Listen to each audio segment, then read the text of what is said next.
With the Sky series completed, it was time to move on to the next in the Trails series, Trails from Zero, also known as Zero no Kiseki in Japan. Zero was released in 2010 on the PSP as a Japanese exclusive and unfortunately is yet to be officially localized. With the growing popularity of the Trails series in the West, it's only a matter of time until it's officially localized, but honestly, it doesn't really need to be. I wouldn't dare review this game without giving a massive shout out to the people at GeoFront. This team of volunteers have single-handedly completed an incredible translation patch for Zero. I am serious when I say that it's better than many official translation jobs that RPGs have received over the years. I'll leave a link to the installation instructions below, which details how to legally purchase the Japanese PC version of the game and how to install the GeoFront patch. Now, Trails from Zero is the first of a duology commonly referred to as the Crossbell arc. Zero is set in the state of Crossbell and is set a year after Sky the Third and just before Cold Steel 1. You don't have to play any of the other Trails games to play Zero. The game is set in a new location with a new cast of main characters, so there is no requirement of any prior knowledge. With that said, there are many links to other games in terms of characters and events, so I would personally suggest playing the Sky trilogy beforehand, but no big deal if you don't. Now, I just can't get enough of the Trails series and I really hope that this review will convince you to give Zero a shot. Before we get started, if you liked this review and the Trails series, it would help out a lot if you hit like and sub for way more RPG and Trails content as I'm playing through all of these great games. Alright, let's get into it. You play the role of Lloyd Bannings, who is a rookie police detective assigned to the brand new Special Support Section. Lloyd teams up with 3 other rookies who are all assigned to complete odd jobs around the city. These seem insignificant at first, but of course things heat up as the game progresses. This time around, things are set in the small state of Crossbell that sits right between the Calvard Republic and the Erebonian Empire from Cold Steel. Where Sky focuses on the Bracer Guild and Cold Steel in a school setting, Zero's focus is solving problems as the police, and I felt that this was a nice alternative to what I've played in the past. As you would expect from a Trails game, the writing is awesome, the characters are brilliantly developed, and yep, Trails from Zero sets up things nicely for its sequel, Trails to Azure. In terms of pacing, things are a bit slow to get going, as they usually are in the series. Fulfilling the optional and compulsory requests that you receive does slow down the pacing of the main plot. However, just about all of them does add something to the incredible world building. It seems that everything you do, or everyone that you talk to, teaches you something about the world, and this is something that I love about the Trails games. I mean, I've been fully invested into this world for many games now, and will personally take every opportunity that I can to learn new things.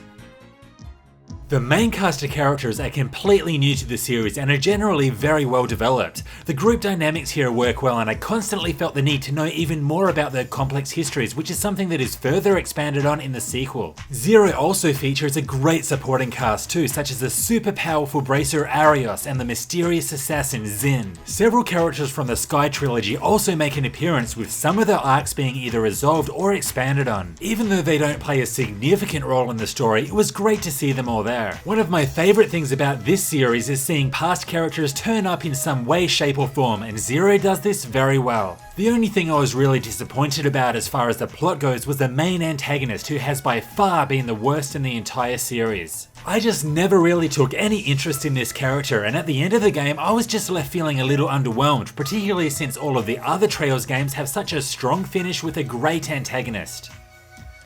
The state of Crossbell is set up a bit different than the large countries from the other Trails arcs. Crossbell is one massive city with loads of different districts within, such as the entertainment, downtown, residential and harbour districts. Each of these districts have their own look and feel to them, so it was really nice spending time running around and exploring everything that I could. Having one massive hub to call home was a nice change, especially since there is so much going on in the city with so many different NPCs to talk to. Your missions will be given to you through the console at your HQ, and these will either direct you to take on missions within the city or elsewhere in the state. There are a few key locations and dungeons outside of Crossbell, and you'll be travelling back and forth quite a lot. Fortunately, you can catch the bus, which cuts down some of this travel time, and when you're actually in the city, you can also fast travel between the many districts, so that helps too. In terms of combat, if you've played the other Trails games, particularly the Sky series, you'll know what to expect. This turn-based system is back, and characters can move around a grid either attacking using EP on arts or CP on unique character crafts. The only real new addition here is that characters can initiate combo attacks with each other, and this works by spending 100 CP, choosing a partner, then unleashing chaos. I really felt that this was a needed addition, considering that the traditional super powerful S-crafts deplete all of your remaining CP, so having the option to only spend a set 100 CP is a nice in-between. The party that you do take into battle will be made up of the 4 main characters, but there are a few places in the story that will allow you to use another party member. I never really felt the need to do this, as my party build was always optimized for the permanent members. Instead of simply being placed on the sidelines to do nothing at all, this 5th member acts as support and occasionally jumps in mid-battle to support your party or deal some damage. Ultimately, the battles offered no surprises or big difficulty spikes, and while still enjoyable, I felt that the overall combat experience was a step backwards from what was achieved in the later Sky games. Just like the combat, the RPG growth mechanics work almost exactly the same as the Sky titles. Each character's augment has 7 slots that can be unlocked, and in these slots you can place quartz. These quartz not only offer stat increases, but also have an elemental value that provides arts that can be used in battle. For instance, if you equip quartz with 2 wind and 1 water elemental values, you'll be able to cast breath in battle, which heals multiple allies. I've always liked this system as it allows for a good amount of tinkering, but the options here in terms of quartz variety and available arts were much more limited compared to what became of the Sky series.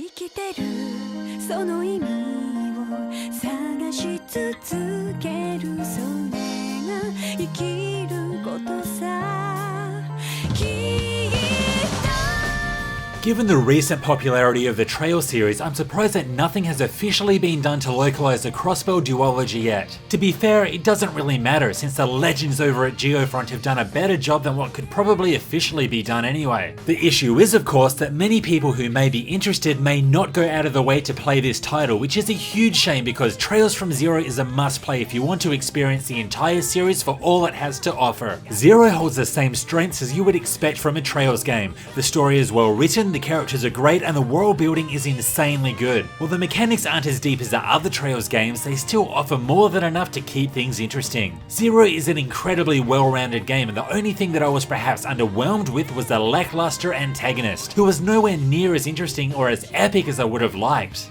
If you have any interest in the Trails series, Zero is a must-play, and all of the information you need to do so can be found in the description below. It's really starting to feel like I'm close to the finish line. With Zero, the Sky series and Cold Steel 1 and 2 down, there's only a couple of titles to go before Cold Steel 4's release later this year. Now it's time for me to jump into Trails of Azure, so stay tuned for that. This was Hellfire RPGs, thanks for watching. If you liked this, hit like and sub for more RPG and Trails content. See you next time.